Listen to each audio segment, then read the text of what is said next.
Hola, Geek fans. Welcome back to another Game of Thrones recap show. Today we're talking about episode 3 of season 6 of Game of Thrones. We're going to get right into it. We're going to go by region because there's just so much happening and they bounce back and forth. Things get confusing. So we're going to start first with Arya's storyline. She's off who the hell knows where. She got her eyesight back. Yeah, that's just basically all that happened. They had a training montage, then she got her eyesight back. So I'm still not invested in her storyline at all. Hate the way that fucking girl that's hitting her. I know. Wait for her to get killed. Yeah, I just want her to leave this group and then go back and find one of her siblings or something. Right. Hey. She's supposed to be. I guess she's supposed to be trained to be an assassin, like these guys. Yeah. You know, the faceless people. Yeah. Which is cool, but it's just taking too long for her to get it. Yeah, and that guy that's basically like the leader, I liked him much better when he was in that other place that Arya met him at. Yeah, they're in that, like, it was like that castle, that broken down castle, and she was forced to be a servant of Tywin. Yeah. That he was much better then. Yeah, I like that a lot better. And he's kind of a dick now. Yeah, yeah. So none of Arya's storyline is all that interesting. But what else happened? What else happened? Let's move on to Winterfell. Well, something major happened. Yeah. We finally learned where Rickon is. Yeah. And unfortunately, he's with Ramsay now. Yeah. So he's probably gonna get tortured just like Theon was. Yep. So he might become a new Reek. Yeah. Got a new Reek. Yeah. He's like Ramsay's like, yeah, got new Reek. Yeah. This is not good for him, Yeah. man. As soon as I saw him, like, I already was cringing. Yeah, but I actually forgot about him because he's like the Stark that has like the least screen time. Yeah, very little screen. And now he's grown like a foot taller. Yeah. What the hell? God damn. Yeah, but there's just so And they killed the other wolf. Another wolf down. Yeah, because they don't want to spend CGI to animate him. But yeah, that was a big surprise at the end. I like that. I like that ending to it.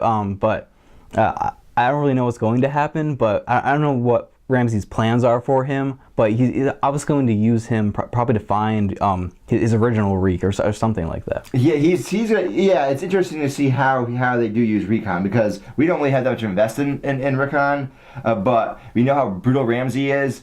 But we've already seen him be really brutal. Maybe he might try to make a more strategic play, use him as a hostage, and not just mindlessly start cutting off parts and beating the hell out of him or whatever. I don't know. Another major thing that happened though in Winterfell was the House Umbers are now on the start of the Boltons. Yep. Here they come. It's all like the second generation. These characters, like, I don't remember any of them, but I remember like their dads, kind of. Like, they had the Karstarks in there, and like, I vaguely remember Robb cutting off his dad's head. You know what I mean? Yeah. So much stuff happens, and it happens like literally years ago. Yeah, and these characters only had like 1 or 2 seasons before they died. So that was interesting to see though. See all these. This new generation. Right, it's a new generation because all their dads are dead. Yeah, for one reason or another. Yeah, and Ramsay's because he killed his dad. Right, because he killed his dad. and so that was interesting to see, but I'm more interested in what happened next. Oh, what happened next? Or you mean what happened at another location? Because I don't know what happened next. Yeah, another location. Now we're moving to Castle Black. Yeah. What do you want to talk about with Castle Black? Well, in Castle Black, they had the whole, I forget what happened. Tell me. Castle Black, they hung the guys, the traitors. Sir Alliser Thorne, Ali, they all got hung. And Ali had that mean mug till the very end. That mean mug, but it doesn't matter anymore. You're dead. I like. Sucks to be you, Ali. I just like seeing Jon Snow in that whole situation, because before that, when he came back to life, he was like walking around and everyone was like, oh my god, you're back. And then he's talking to all his friends and everything, and they're like, it's glad to see you back. But he's like kind of readjusting himself back into life pretty much, because and I was expecting him to be like a little bit changed, but I'm not really that surprised that he's not really all that much changed. Yeah, he seems like the same person. He just now has like a severe depression and like thinks he's failed. Yeah, basically he's like, I failed. Yeah, my mission. I got killed. Yeah, he's going through an existential crisis right now. But I like seeing that he has a little bit of a sense of humor and everything like that. So I'm just glad that he's back, because he's one of the show's greatest characters. Yes, I also want to say for Alliser Thorne, I remember him from the first season, and I've seen the actor play other roles where he always plays like that grim, tough guy. I liked how that speech he gave about the end was like, I fought, I lost, now I'm over. I'm done, right? Yeah. He just accepted it. I like how they stay true to that guy's character. Because he's a character actor that always kind of plays that kind of tough, gritty guy in a lot of movies. I can't think of the actor, but I thought that was cool. Now, are we moving on? Is there anything else you want to say about Castle Black? Well, I liked at the end when he gives his coat to that guy, and he's like, I'm done. I'm leaving. My watch has ended. Yes, he leaves. That was the actual end of the episode. And Yes. I really like that end because it seems like they're ending every single episode with Jon Snow so far because I'm thinking that at the end he's gonna have some very big. I'm thinking he's gonna fight. He's gonna lead the wildlings Yes. to storm Winterfell. Yeah, because we see I gotta say this season seems a little more predictable for me. I've never Yeah. watched trailers in the past. It's the first time I've ever watched anything before starting a season of Game of Thrones. I never watched commercials. I watched nothing. And holy shit, I see the whole arc of the season. Yeah. Look, Ramsay's building up his forces. They're building up their forces, and they're gonna clash in front of Winterfell. But That's what's happening. Yeah, It's obvious. We know it's going to be an awesome battle, though. Yeah. Oh yeah. I'm still pumped. Yeah, another hard home, maybe. No. Yeah. Ooh. They'll have the giant in there. Yeah, they will. But they're not going to have the White Walkers. Well, Yeah. of course not. Yeah, We haven't seen the White Walkers. yeah, did we? we see one we see the leader in the trailer, but we haven't seen any White Walkers in the season yet. Ooh. So they're building them up too.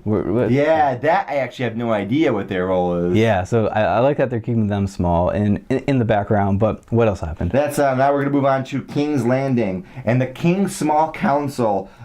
This is Tywin's brother and some of the Tyrells, Lady Tyrell and Mace Tyrell. They don't like Cersei or Jaime, and when they try to join their small council, they just leave. Yeah, just leave. and I like that the zombie knight is there all the time, just like he just stares people down, and then they're just like. I think they also left because they didn't want them to kill them because he could just rip through all of them. I didn't find that too believable that they would ignore them. I mean, technically, isn't Jaime now the head of the Lannisters? Isn't he now the head of the family? Because the line wouldn't go to his brother. Tywin's brother would go to his eldest son, Jaime. Yeah. So how can he? Aren't they part of the same house and he leads him? I know. I think they're just all just ignoring all of that. They're all like, because the sparrows are basically in control of everything right now. So I think that also confused me. It's like, why don't they have more solidarity? I know because they all hate the sparrows. Yeah, they had that one scene in the episode before this where Jaime was talking to the High Sparrow and all those people came out. I hate the High Sparrow. I think like they're basically just surrendering all control to them right now. Even though if they just stepped up and were like, we're in control, they wouldn't have anything. The internal tensions between House Lannister and between the Tyrells and the Lannisters seems slightly artificial. Like they all hate the sparrows. Yeah. But there's this infighting prevents them from getting anywhere. And of course the king's weak as hell. Yeah. But whatever. Yeah. I'm sure by the end of the season the sparrows will be defeated. Like someone will step up, probably Cersei, and be like, let's just kill all of them. I hope so. Cause God, I hate those guys so much. I know. Let's move on to the flashback. Yeah. We see the young Eddard Stark. Yeah. This was my favorite part of the episode. I really loved the whole scene where he's fighting him, and then he's like, wait, my dad said he beat him, and then the 3-hour. And he obviously didn't die, so. Yeah. The 3-hour Raven's like, did he? And then it shows that guy came up and stabbed him in the back at the end. And then do you think that that cry they heard at the end, what was his mother giving birth to him, to Brandon? No, I thought it was his aunt. Okay. Oh yeah. Eddard Stark's sister. Yeah. Who they talk about, but they never show. They showed in the first episode, they had another flashback. When they showed Hodor, they also showed the sister. Yeah. And she's met in the very first season. They mentioned the sister, but they don't say what's going on. Yeah. So I really want to know what was actually going on up in that tower. Or it could be. You're right. It could be what's his name's birth. Someone's birth, either Brandon or one. Oh, I was thinking it'd be the bastard. Oh yeah. Jon Snow. Yeah, Jon Snow. Yeah, I think it's one of those two things. But the 3-hour Raven's definitely trying to hide something from him, and he's gonna find out eventually. But he wanted to go inside the castle. That's enough for today. Yeah. I definitely Brandon Stark's storyline is actually my favorite so far this season. Even though he's not going anywhere, he's just stuck in that cave. but it's my favorite of the season because He's literally just lying on the ground. Yeah, the whole time. yeah. That's what he's doing. Yeah, but I just love all these flashbacks because it definitely adds so much more to the story. It does seem really cool, and I'm wondering if they can make it, if any of these flashbacks could eventually move to a little closer to current times, and they might have some of the original actors like Sean Bean come back and pay Eddard Stark and like a year or two before. Yeah, you know what I mean? Yeah, I like to see something like that too. What I really want to see is Jaime Lannister killing the Mad King. Yes, I do want to see Jaime Lannister killing the Mad King. Because we know that what was the actor's name from Deadwood? Oh, Ian McShane, who played Al Swearingen in Deadwood. Yeah, we know that he's going to be in the season, and he said that his role is small. It's brief, but important. So, and a lot of people are saying he's going to be the Mad King because he's basically like a perfect fit for that kind of role. So, I really like to see something like that. And I want to know all this fleshed out backstory, and they're doing it in a very cool and interesting way. But there's already so many storylines, Jacob. I know.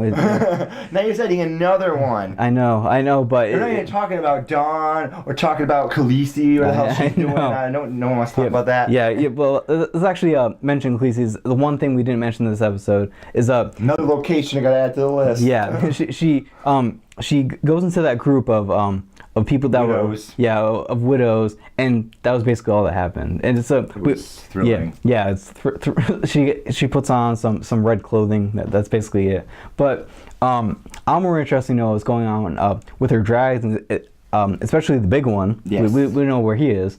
But I'm sure that they're gonna come back and rescue her. I mean, they show the dragon flying over the horde. Yeah. There in the trailer. Another thing they show. Yeah. There's a dragon coming to save her, probably. But I hope that this season gets a little less predictable, like near the end, hopefully, because you said it is the most predictable season so far. But this is also the season where I've never watched any promotional material. So I'm wondering, was it like this before? I don't know. Because this is just me. A lot of people have called a lot of these major plot lines. Yeah, I've also never watched a trailer for this before because I binge watched the entire season up until season 5, and then it was 2 days before that season started. So I just I didn't bother watching a trailer or anything. But yeah, We don't know what the Night's King is doing, and all those guys all up in the way north, Yeah, there's still the White Walkers are there. They're doing something. Yeah, there's still major characters that they haven't shown yet. It's going to add another storyline that we probably don't need. I just want them all to come back together, and just so it can be a little less confusing. They're keeping them apart, and they're doing it purposely. Like when they destroyed the fleet, Khaleesi's fleet. Yeah. Oh, the fleet's conveniently gone, and she's conveniently gone. Yeah. At least right now they have Sansa and Brienne Tarth together. So those are two storylines that are together now. But one thing that I want to know is you said that Brienne Tarth probably didn't kill that guy at the end of season 5. I think she probably did. Because they would have mentioned it. Yeah, and they. Because they haven't gone into it yet, but I think probably in the next episode they'll meet back up with her, and then something will be revealed about that. Hopefully, because I don't think she killed it either, because you all always said that they're not afraid of showing violence in the show. Right. So they probably would have showed it. I don't know what to think about that anymore because it's not even been mentioned. Yeah. She hasn't told anyone I killed him. It's weird. It's probably going to be some kind of reveal. It could be a reveal. And I'm also now that I'm thinking about this, I'm thinking Sansa might go and meet Littlefinger because he's been collecting. Yeah. He's been growing his power base from the Eyrie. Yeah. So then they got the Eyrie people. Sansa kind of leading them, and some of the northern forces. Jon Snow comes with his wildlings, and they'll recapture Winterfell, take it from Ramsay and Umbers and all those guys. Yeah, and then they'll leave it open to them to fight the White Walkers all together. Yes. So that's probably what's going to happen. But even though I'm not going to go that far, probably, but I'm just saying that. Yeah, even if that does happen. Some of it we know happens. Yes. There's a battle outside Winterfell, and there's the wildlings. Yeah. They don't show that as Jon Snow's leading the wildlings, but probably he's going to be there. Yeah, we know that they're going to get all these powers together, and they're all going to fight. Yes. So I that's why I'm excited for this season. But yeah, stick around for episode 4, because that's what we're talking about next. Hamtastic. Stay tuned to Geeks of the Movies. Like, comment, subscribe, and share. Thank you.